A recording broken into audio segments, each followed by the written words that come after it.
Dahil lamang sa away sa kalsada, arestado ang isang lalaking sakay ng tricycle matapos natakutin gamit ang maikling baril ang kanyang nakaalitan sa trapiko na driver naman ng kolong-kolong tricycle dito sa bayan ng Talavera, Nueva Ecija. Sa ulat ng pulisya, nangyari ang insidente dakong 2:50 ng hapon sa gawin ng Barangay Bacal 2, Talavera, Nueva Ecija.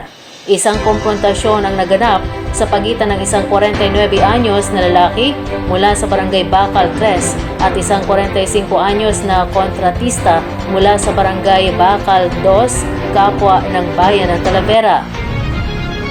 Sa imbestigasyon, isinagawa pauwi na daw ang 49 anyos na biktima mula sa trabaho sa Barangay Bacal 2 sakay ng kanyang Suzuki X4 motorized trike kolong-kolong nang muntik daw nitong mabangga ang Honda TMX 125 tricycle ng suspect.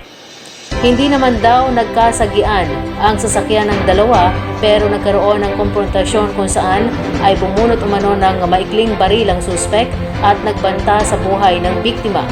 Pero dahil sa aksyon ng Talavera Police Station ay naaresto agad ang suspect na nagtangka pa sanang tumakas.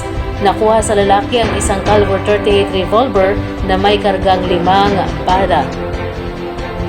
Inihahanda na ang mga reklamong kriminal para sa grave theft at paglabag sa Republic Act 10591 o Comprehensive Firearms and Ammunition Regulation Act laban sa suspect.